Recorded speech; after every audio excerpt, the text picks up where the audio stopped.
Hello everyone, I am Shravya S, Assistant Professor, Department of BVoc in Retail and Supply Chain Management, SDM College, Ujire.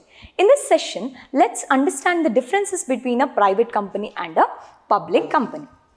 What is private company? A private company is owned by a small group of investors and does not trade its shares publicly on stock exchanges.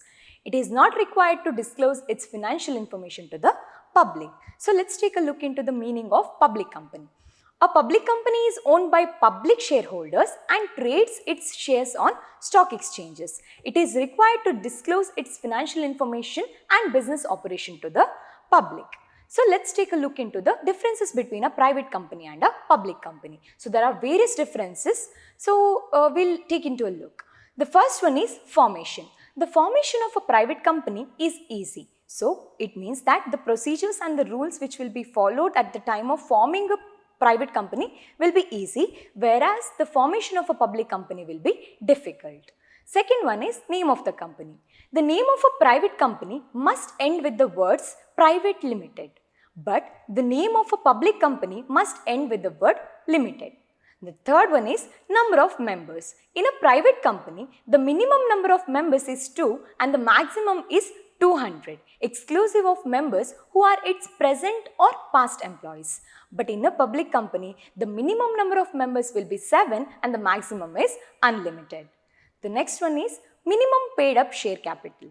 A private company should have a minimum paid up share capital of rupees 1 lakh, whereas a public company should have a minimum paid up share capital of rupees 5 lakh. The fifth one is raising of capital. A private company cannot raise huge capital because of the limitation on the membership. But a public company can raise huge capital because of unlimited membership. The next one is invitation to the public to subscribe. A private company cannot invite the public to subscribe to its shares or debentures. But in case of a public company, it can invite the public to subscribe to its shares or debentures. The next one is acceptance of deposits from the public. A private company cannot accept deposits from public, whereas a public company having such net worth or turnover as may be notified can accept deposits from the public. The next one is signing of memorandum and articles. The memorandum and articles of association of a private company have to be signed by 2 subscribers. On the other hand, the memorandum and the articles of association of a public company have to be signed by 7 subscribers. The next one is transfer of shares. The shares of a private company are not freely transferable, whereas the shares of a public company are generally freely transferable. The next one is quorum for the meeting. What is quorum? The minimum number of members required to conduct a meeting. In the case of a private company, the quorum for a general meeting is 2. But in the case of a public company, the quorum for a general meeting will be 5. The next one is minimum number of directors. In the case of a private company, the number of directors is 2. But in the case of a public company, the minimum number of directors will be 3. Next one is restriction on appointment or reappointment of auditors.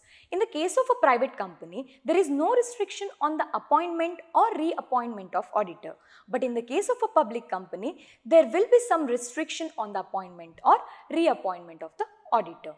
The next one is limit on maximum directorship.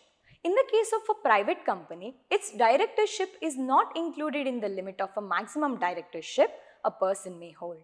But in the case of a public company, its directorship is included in the maximum number of directorships a person can hold. The next one is retirement of directors by rotation.